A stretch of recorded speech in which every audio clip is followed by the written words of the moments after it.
Bueno, ahora seguiremos con la segunda parte, que es la de abordajes del tratamiento de la obesidad. Antes de comenzar, sí quería hacer una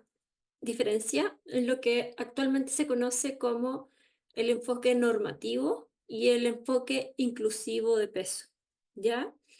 La verdad es que este enfoque habla un poco de cambiar la mirada o que dependa de qué lentes queremos usar para, para el tratamiento de la obesidad o de las personas con peso alto. Y un poco se radica en esto, ¿no? Que el enfoque normativo es aquel que nos hacía pensar que todo estaba puesto en el peso, y el inclusivo, obviamente, que hay otros aspectos del individuo que tenemos que ir considerando, ¿ya? El enfoque normativo culpa al individuo más que nada en vez del proceso cuando los intentos por perder peso van a ir fracasando. Sabemos que los pacientes con peso alto no tienen un intento por bajar peso, sino que muchos, ¿ya? Y atribuyen el fracaso em, a lo que se vincula luego con la aparición de culpa, de vergüenza, por no ser capaces de, ¿cierto? Y como estábamos hablando antes, con este comienzo de interiorizar la estigmatización con respecto al peso, a lo corporal, y que a lo largo se traduce en un menor bienestar psicológico, ¿no? El enfoque normativo va a promover una mala relación con los alimentos, una mala relación con la actividad física o con la movilidad. Yo me gusta llamarlo más desde esa forma, ¿no? Y básicamente hacer que los alimentos sean clasificados con esto de lo que hablábamos como el pensamiento dicotómico, que existen alimentos buenos y alimentos malos, ¿cierto? Y que la movilidad o el ejercicio se radica en un acto compensatorio o netamente como pro a quema de grasas, ¿no? O algo que yo tengo que utilizar cuando me porto mal con la comida, ¿ya? Yendo más allá, por ende, el enfoque inclusivo de peso va a hablar más de la aceptación, de sentir compasión por uno mismo. Eh, no veamos la compasión como lástima, ¿no? Sino que la compasión va desde la empatía y el querer hacer algo más por mi salud, ¿ya? Entonces las personas que logran poder entrar en un sistema de salud con un enfoque inclusivo, se dice que van a lograr un mayor bienestar, tanto fisiológico, mucho más adherencia a lo conductual, mejor salud mental, o sea, desde los aspectos psicológicos, y también tiene una mejor apreciación corporal y un menor monitoreo de lo que es la apariencia física, ¿ya? Independiente de cuál sea su rango de IMC. Y va a lograr, por ende, una mejor relación, como decíamos, con la comida, con el ejercicio, con la movilidad, porque lo va a, en caso de tener que realizar cambios, lo van a generar desde los principios, ¿cierto? Desde su propio lugar interno que los movilice en pro a los beneficios y no desde la maleficencia, como se dice, de estar enfocado solamente en que algunas cosas son buenas, malas o que mi cuerpo está bien o está mal, ¿ya? Entonces, como profesionales de la salud, vamos a necesitar que se vayan generando nuevas estrategias para poder reducir un poco este estigma interpersonal, cultural o como quieran llamarlo, pero que básicamente habla de las terapias pesocéntricas, ¿no? Y cómo también dentro de la cultura, en el día a día, mucho de lo que vamos conversando, vamos predicando, está asociado a un pesocentrismo, ¿ya? Y cómo el entorno de los pacientes van a entrar en este complejo sistema y van a ser muchas veces perpetuados en el sistema de salud, ¿ya? Esto no solamente se va a realizar para abordar de una mejor manera em, al paciente, sino que la idea es también entender que vamos a ir fortaleciendo los lazos con los cambios de hábitos, cambio de estilo de vida, o adquisición de actividad física o bienestar, como quieran llamarlo, ¿ya? Pero la movilización del paciente va a ser desde otra perspectiva. Para poder lograr todo esto es que se creó este esquema de salud, o sea, este esquema, perdón, este marco teórico que aparece aquí en la foto, este modelo, podríamos llamarlo, el cual va a ir organizando estas variables que van asociadas ya a el peso, al estigma de peso. Entonces, el modelo va a pretender ayudar a nosotros, los profesionales de salud o de bienestar, de salud mental, como quieran, desde cualquier aspecto desde de la salud, da lo mismo el profesional que sea, podamos trabajar de la misma manera. eh, Primero, identificando cuáles van a ser los puntos de intervención que el paciente en cuestión necesita, y no todos por igual, ¿ya? El modelo inicia desde el estigma por peso como un punto de partida de salud negativa y sus relaciones al estigma internalizado, que es como individual, ¿no? Desde ahí, los partidarios del enfoque incluyente con respecto al peso van a ir desafiando a los profesionales de salud que em, no solo los que se regían por el enfoque normativo, sino que a todos que podamos ir trabajando cuáles son los prejuicios que cada uno tiene individualmente en torno al peso, a la figura o a la estereotipación, perdón, de los cuerpos, ¿no? Porque para poder trabajar con las personas y generar ese nivel de confianza, primero hay que trabajarlo con uno mismo. Entonces, esta conexión es la que generalmente la que los pacientes sienten como amenazadora, ¿ya? Y a la que se atribuye a las experiencias de ser estereotipados, perdón, me cuesta esa palabra, eh, y, y como mencionan los pacientes generalmente como solamente categorizados en un rango de IMC, ¿no? Como diciendo, tu peso es esto, tu IMC es tanto, y tú tienes esto, esto, otro, y te va a dar esto a consecuencia de, que es como lo conductual de siempre, ¿no? Entonces, los profesionales, lo que habla el modelo es que idealmente los profesionales de salud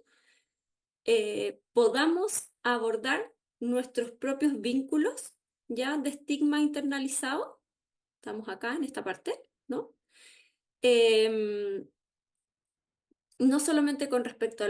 al peso, sino que también hacia la vergüenza corporal, al monitoreo de la apariencia, ¿ya? Y que los pacientes em, que con frecuencia van a estar como culpabilizando y avergonzándose por sus cuerpos, puedan ir reduciendo esa sensación o filtrando un poco la información también a partir de que el profesional en salud, de la salud que está a cargo de su tratamiento, pueda entregar adecuados mensajes y señales también del entorno que lo ayuden a poder iniciar ese cambio, ¿no? Y se habla de no solamente de el lenguaje que uno va a usar en las sesiones y durante el tratamiento, sino que ejemplos tan banales, podría decirse de una forma, como que, por ejemplo, las sillas del consultorio o de la consulta particular o donde sea, no tengan, por ejemplo, mangos a los lados, porque sabemos que a algunas personas con peso alto les cuesta sentarse en esos tipos de asientos, ¿ya? No solamente entonces que el vocabulario que se va a emplear sea respetuoso y poco estigmatizante, sino que el entorno, el espacio físico en el cual se va a recibir al paciente con peso alto sea adecuado, adaptado a este discurso y adecuado físicamente para ellos también y no estigmatizante, ¿ya? Entonces, con esto se va a sembrar la idea de que el paciente con peso alto pueda hacer una transición mental, un monitoreo de su apariencia y que va a ir asociado a, ¿cómo se llama? A un autocuidado, a una mayor conexión con la salud física y también el entendimiento de su cuerpo de una forma más positiva que va a, eh, ¿cómo se llama? Va a gatillar o va a causar una forma más positiva de encauzar o de enfatizar el autocuidado, ¿ya? Em, entonces, y esto van todas las variables, sabemos, conectadas entre una y otra, pero la idea principal es que nosotros tengamos identificados como profesionales de salud cuáles son las características principales del estigma por peso, cuáles son nuestras propias variables interiorizadas con el fin de poder hacer como este filtro previo a que el mensaje y los efectos lleguen a nuestro paciente. Entonces, cuando hablamos del enfoque normativo nuevamente, sabemos que el enfoque normativo tiene un énfasis en el peso y en el cuerpo, que el objetivo es la pérdida de peso para poder ganar salud, que los juicios negativos de los individuos tienen mayor peso, que los ciclos de aumento y pérdida de peso tienen efectos adversos, que se genera estigma en el cuidado de la salud y la sociedad, que hay mucha tasa de abandono a nivel mundial en los programas enfocados como principal objetivo en la baja de peso y que los riesgos de padecer un trastorno de la conducta alimentaria, el mantenimiento prolongado de la pérdida de peso, van a ser aún mayores, ¿no? Em, la idealización de los ideales corporales que están prescritos como socialmente se van a ir relacionando, lo mencioné antes, con la vergüenza, con la insatisfacción corporal, con estas conductas que gatillan trastornos de la conducta alimentaria. Y es por esto que en los últimos años se ha puesto más en boga, y si bien podemos ver, este estudio ya es del 2014, ya desde cuando se empezó a hacer esta diferencia, recién en los últimos años se empezó a hablar más de esto y a hacerlo más consciente dentro de los profesionales de salud, ¿ya? Porque los últimos estudios, porque sabemos que el tratamiento de la obesidad, y las últimas décadas, hay millones de estudios que han salido independiente de las variables que tomaban como iniciales y de resultado, siempre se llegaba a que la tasa de abandono o de ganancia o de no adherencia del todo a las indicaciones impositivas de los tratamientos para bajar de peso no estaban dando resultados. Y aquí se llega nuevamente a esto de que este enfoque normativo es el que hay que cambiar para poder tener efectos que generen un impacto en los pacientes más a largo plazo. Por ende, es que se está hablando cada vez más de la adquisición entonces de este enfoque inclusivo, donde lo ideal es que todas las personas se vean como capaces de lograr salud y bienestar independiente del peso, y donde ha tomado fuerza también el HAES o Health at Every Size. La salud y bienestar es un elemento multifacético e independiente del peso de la persona, que el peso no es el foco del tratamiento o que la intervención médica no va a ser dirigida por la corporalidad de la persona. No existe una clasificación alimentaria con respecto a esto. Los esfuerzos para mejorar el acceso a la salud y a reducir el estigma de peso van a ser muy necesarios para poder realmente llevar a cabo este enfoque inclusivo adecuadamente, porque muchas veces los pacientes, no los pacientes, los agentes de la salud hablan de que no son estigmatizantes o que están haciendo cambio, que el diálogo hacia el paciente ha variado, pero en el día a día, en las conversaciones más de pasillo, la internalización propia, como lo vimos en el diagrama anterior, no ha cambiado realmente de raíz. Entonces ahí hay que tener cuidado. Que el peso está influenciado por diversos factores, como lo vimos en el video pasado, ¿cierto? Y que todos esos factores los tenemos que tener en consideración, que mejora distintos tipos de índices, que sostienen los principios éticos de maleficencia y de beneficencia, perdón, hay un error ahí. Entonces, como consenso general de distintas organizaciones o entidades que trabajan con la obesidad, se estipula brevemente aquí que el cuidado de la obesidad y la pérdida de peso no van a ser lo mismo, ¿ya? Dentro de lo que es el tratamiento de tal. El cuidado de la obesidad es entregado por profesionales que van a ser altamente calificados, consistentes en los tratamientos, y que estos tratamientos sean basados en la evidencia y que también aborden las principales comorbilidades que están asociadas a la obesidad, pudiendo mejorar la calidad de vida de cada persona que se esté tratando, ¿ya? Por decirlo de una forma. Entonces, en este tratado se hace mucho hincapié que el cuidado de los pacientes no esté enfocado en el peso, y que por sí solo el peso no sirve, es una variable más que nos dicta de mucha información, y que estos tratamientos basados en la evidencia necesarios para tener un adecuado cuidado del paciente con obesidad, y sobre todo con obesidad mórbida, deben siempre incluir aspectos nutricionales,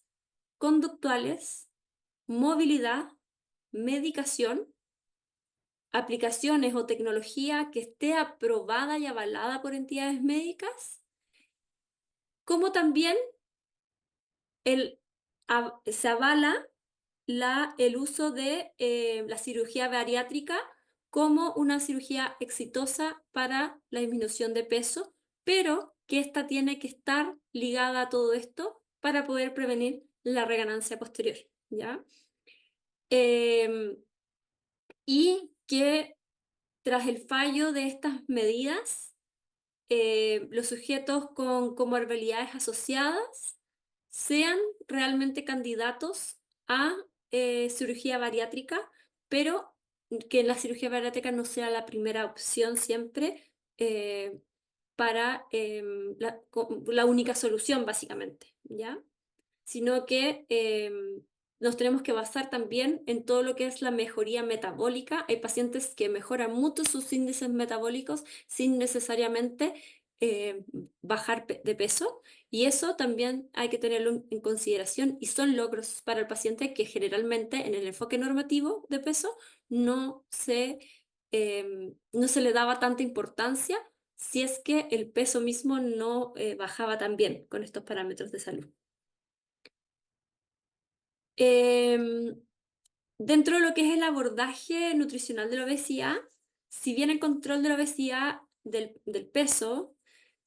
no consiste, o sea, el control del peso no consiste únicamente por comer menos, ¿ya? Y sabemos que un plan alimentario o la adquisición de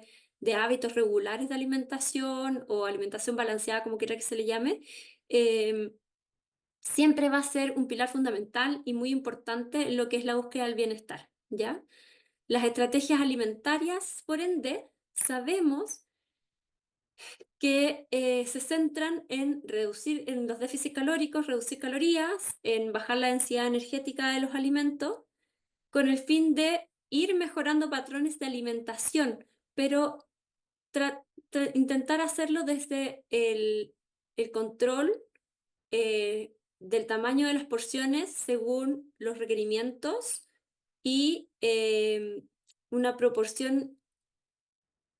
variada y equilibrada de diversos alimentos que entreguen un aporte adecuado según cada individuo. Y es fundamental entender que estos hábitos o cambios en el estilo de vida se puedan ir incorporando a la rutina de la persona, ¿ya? Eh, se, en general, siempre se estuvo postulando que el uso de los modelos como de responsabilidad individual, o sea, de la voluntad, eran los que se buscaban para modificar los factores de riesgo desde el lado conductual, pero no se estaban considerando los determinantes estructurales que se llama de lo que es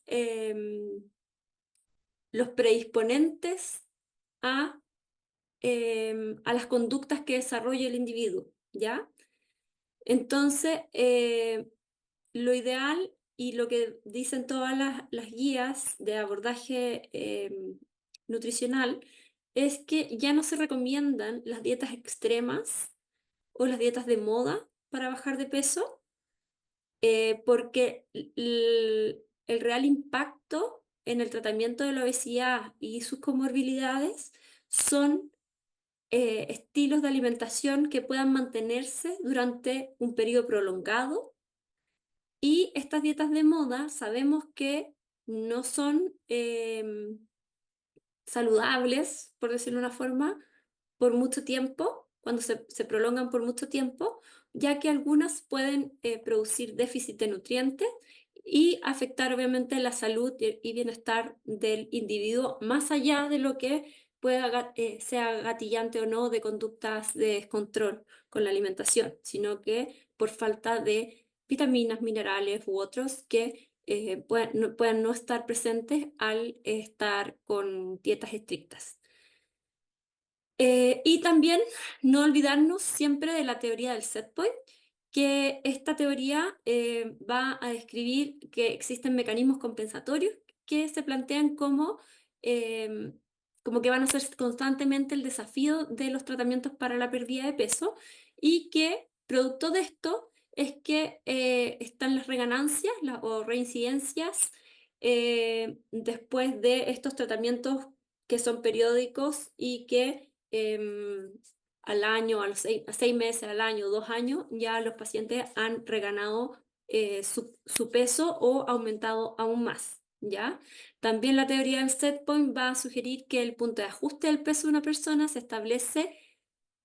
en etapas muy tempranas de la vida, ligados, como decíamos en un inicio del módulo, a la genética, y que van a permanecer relativamente estables a no ser de que algunos factores específicos sean modificados. Pero ahí nos iríamos ya para otro lado. Y entonces el set point postula de que el cuerpo humano va a tener este cuerpo genéticamente predeterminado, ¿no? Y que incluso su porcentaje de grasa, la forma en que se va a dar la corporalidad del individuo, a través de varios mecanismos que son compensatorios, ¿no? Que entendemos que va a ser por la comunicación entre hormonas, por ejemplo, leptina, ¿ya? Que van a estar informando, mandando la señal de qué cantidad, qué porcentaje de grasa corporal tenemos para estimular o inhibir el centro del hambre o saciedad, ¿ya? A nivel hipotalámico,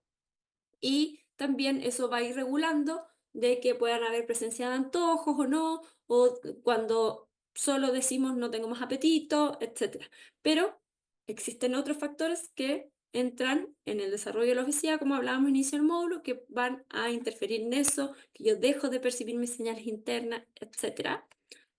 Puede ser desde lo conductual o no, pero como les decía, no nos vamos a detener en esto porque si no nos vamos a todo lo que es una nueva clase. Pero nos vamos a resumir que en la teoría de set point o de punto de ajuste, como se dice en español, va a explicar el por qué la alta tendencia a reganancia o recuperación de peso después de los tratamientos de dietas de moda o demasiado estrictas, ¿ya? Y que normalmente el 80% de las personas que son sometidos a este tipo de alimentación van a tener una reganancia o aumento aún mayor de peso al inicial, ¿ya? Y aquí se explica un poquito en monitos de la teoría del set point, como el peso estable, nos sometemos a la restricción, viene la adaptación, ¿cierto? Luego nuestro efecto rebote, pero que deberíamos tratar siempre el cuerpo de buscar esta estabilidad, ¿ya? Y se habla de que la obesidad protege a la obesidad, ¿ya? O sea, cuando la persona pierde peso, el cuerpo desencadena este aumento del apetito, nos vamos a remontar a los genes ahorradores incluso, ¿ya? Mediante la modulación de hormonas que van a trabajar en el centro de la saciedad, en las preferencias alimentarias, en el comportamiento y en el metabolismo en general, para llevar al peso corporal de nuevo hacia un rango de punto de ajuste o set point, ¿ya? Y por otro lado, cuando existe aumento de peso, también se desencadenan mecanismos compensatorios, pero biológicos, ¿ya? Pero son más débiles, ¿ya? De repente hay personas que dicen, no, yo subí de peso, pero me ordeno y bajo, ¿no? Ya, también ahí entra el set point a hacer su trabajo. Y esta simetría es la que podría marcar, hablar en el estudio la diferencia en lo que es la ventaja evolutiva em, para almacenar grasa como medio, el tema de como de la supervivencia que tiene nuestro cuerpo, yo digo como de la forma de ponerse en alerta y sacar como el escudo para protegerse, ¿no? Durante los periodos de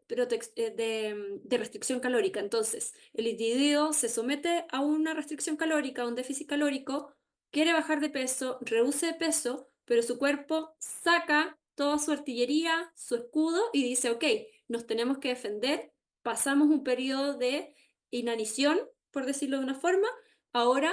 hay que recuperarse e incluso quizás guardar un poquito más para la próxima batalla, ¿no? Y es un poco así como se entiende esta teoría. Entonces,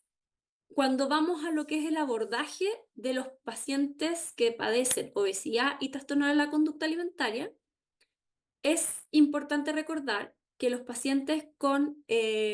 bulimia nerviosa y trastorno por atracón que tienen sobrepeso y obesidad están más preocupados por el exceso de peso y sus comorbilidades metabólicas que por el propio TCA, por decirlo de una forma, ¿ya?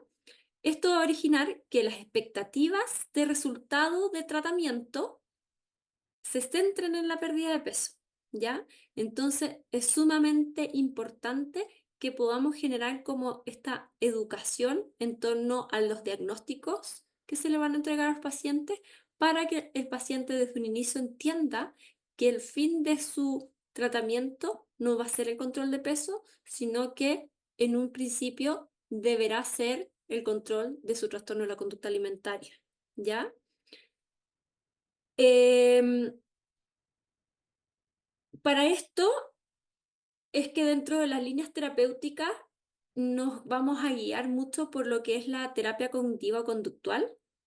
donde el objetivo de esto no es la pérdida de peso, sino que, como decíamos propiamente tal, el TCA y por ende las conductas que gatillan el TCA o que lo mantienen o que son propias de este, que se generan a partir de este, ¿ya? Entonces, también hay que tener en cuenta que el incremento de peso durante el tratamiento va a ser algo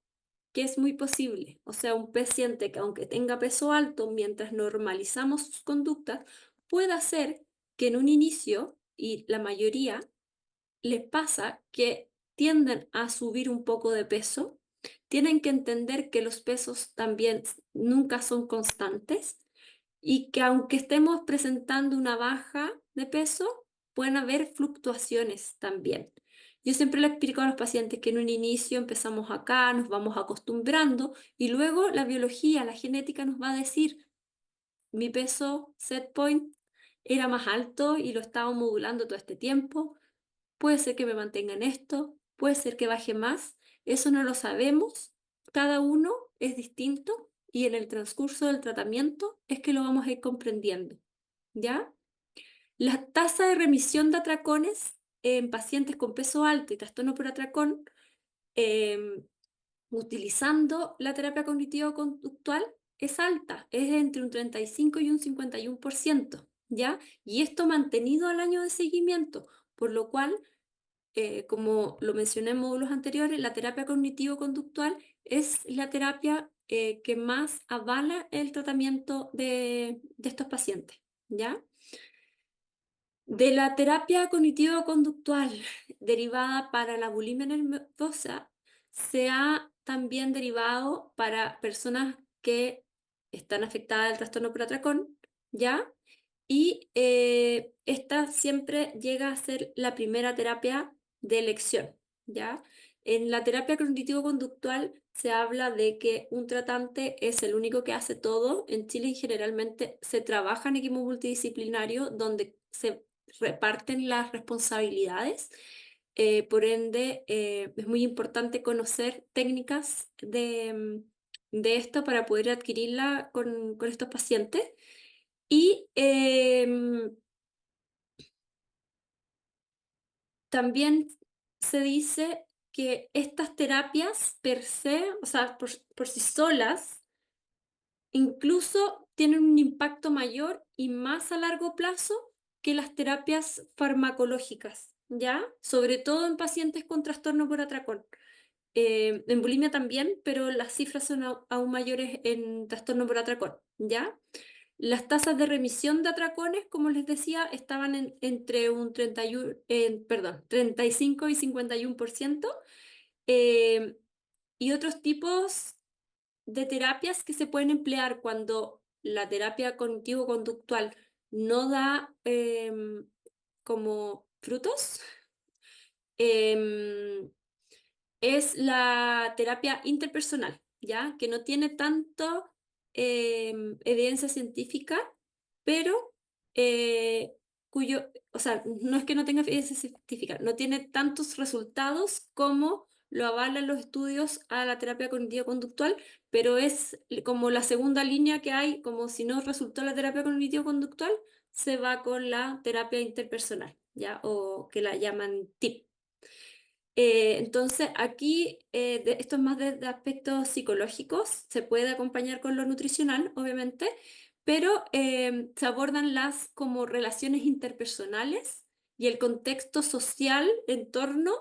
que pueda estar afectando en las decisiones alimentarias cuando van enfocadas en este tipo de tratamiento, ¿no? Por ejemplo, puede ser que puntualmente el paciente tiene que trabajar un duelo, una transición de género, una pérdida laboral, algo que lo tiene muy disruptivo, que está influyendo en sus hábitos, ¿ya? Y que ha causado una reganancia de peso o ha gatillado un cuadro de obesidad o de trastorno de la conducta alimentaria y que muchas veces resolviendo el problema de base, más allá de solo lo conductual alimentario, hay remisión de de este conflicto y el paciente vuelve a lo normal, por decirlo de una forma, ¿no? O como era antes. Entonces, esta terapia interpersonal se explica un poco de esta forma. Entonces, como les decía, se centra em, en la parte familiar, en la persona, en las expectativas, ¿ya? Eh, y busca, em, ¿cómo se llama? Temáticas de interés que movilicen al paciente, ¿ya? Pues aquí está ejemplificado entre estudios, música, relaciones sociales y otros. Otras temáticas de discusión como la comida, la responsabilidad, el afecto y los horarios. Em, y aclaran cuáles son las expectativas,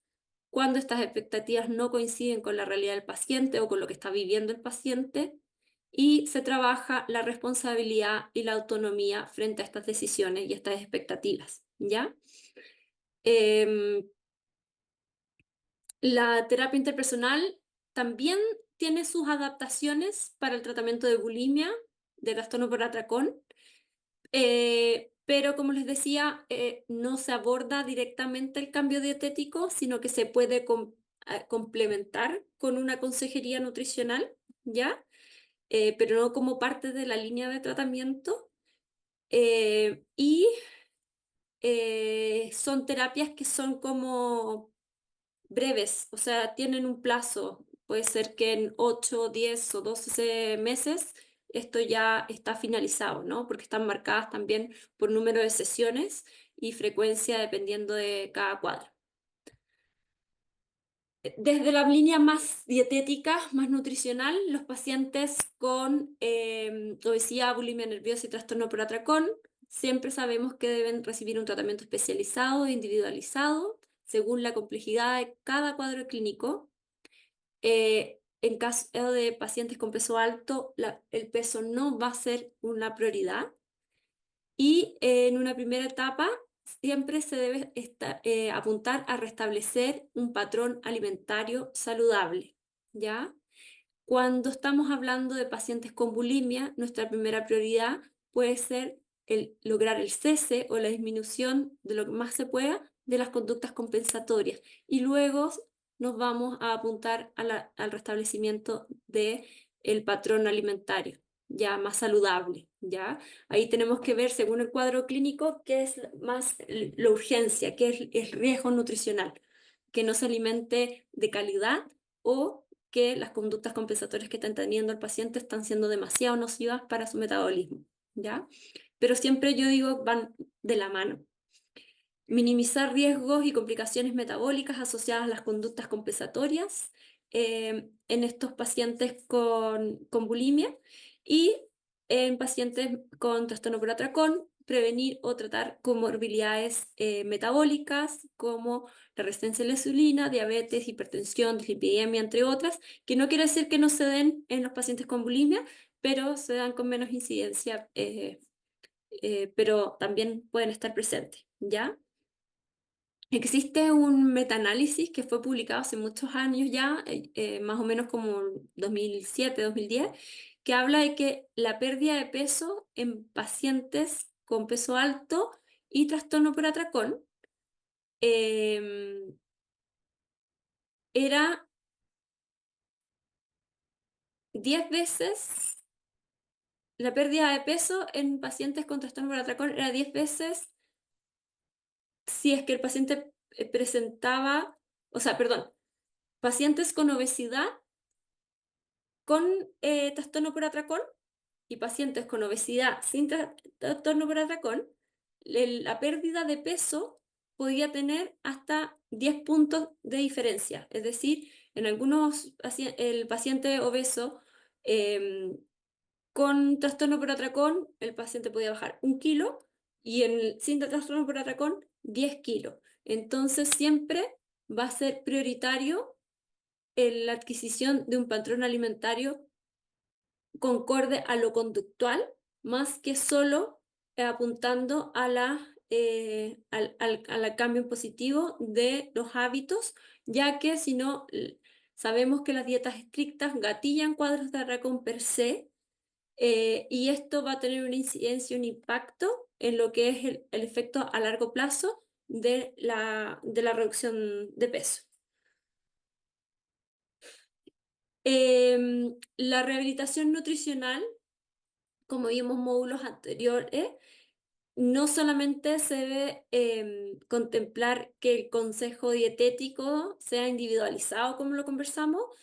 sino que también garantice que el paciente tenga un adecuado estado nutricional, ¿ya? Y para eso debemos generar una alimentación saludable, variada, sin exclusiones, fraccionada, con raciones adecuadas de cada alimento para cada persona y, obviamente, acorde a la situación clínica. Es importante además evaluar que el entorno y el contexto en el cual se efectúan las comidas sea el adecuado, que coman en un comedor o en una mesa, sentados, no frente al computador ni a la tele, que estén acompañados, que en caso de que hayan personas también que afecten el estado anímico del paciente, tratar de lidiar con esas situaciones, ¿ya? Y que en caso de que fuese necesario realmente la reducción de peso, que sean unas metas no expresadas puntualmente en kilos, sino que en términos porcentuales con rango, y sabemos que un rango entre un 5 y un 10% ya tiene un impacto en lo que es comorbilidades asociadas, por ende, nunca ir en metas más allá de esto cuando nos vamos fijando las metas pequeñitas, ¿no? Y que nunca se va a recomendar la utilización también de sustitutos de comida porque existe mucha literatura asociada a que favorecen la aparición de cuadros de atracón y que obviamente no van a estar de acorde con el objetivo de la normalización de la ingesta de alimentos, ¿ya? Em, Desde el punto de vista calórico, lo revisamos en módulos pasados, pero a modo como de repaso, restricciones pueden ir entre 500 y 1000 calorías como máximo, ¿ya? Nunca hacerlas al tiro, eh,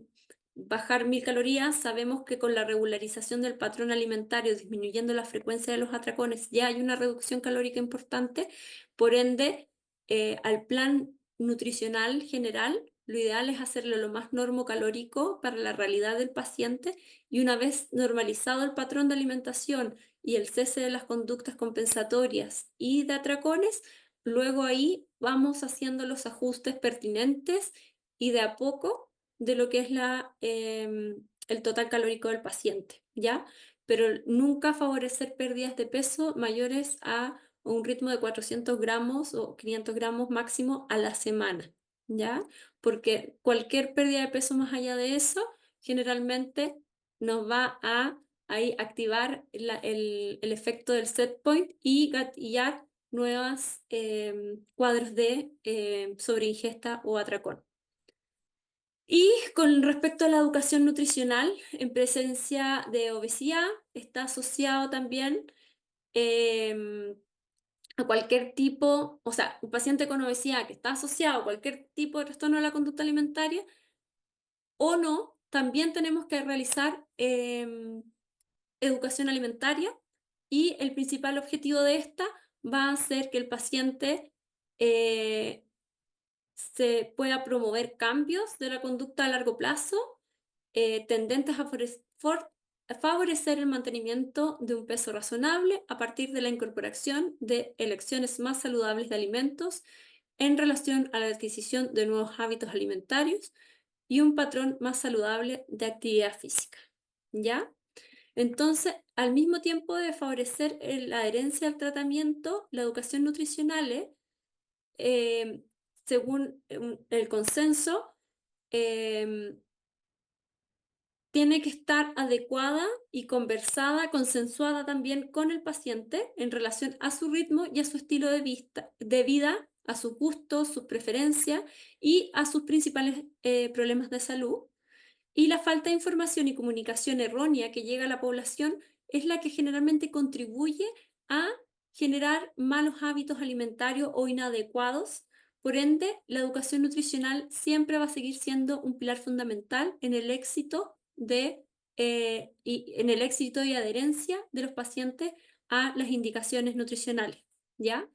eh, Dentro de lo que es el consenso de tratamiento de los pacientes, se habla aquí de algunas temáticas que se pueden ir hablando con respecto a generalidades sobre la obesidad, al aprender a comer y hábitos alimentarios, a situaciones especiales que puedan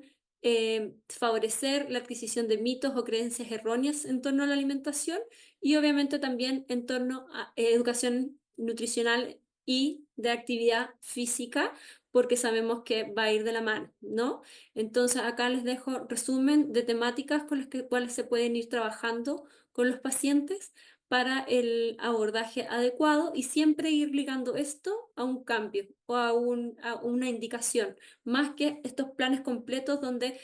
tienen que hacer 10, 15, 20 cosas a la vez. Es mejor ir punto por punto y ligando la educación nutricional a un cambio conductual o de hábito que va a generar mayor motivación por entendimiento de lo que se está tratando de abordar. Bueno, con eso damos fin a este módulo y nos vemos en el siguiente.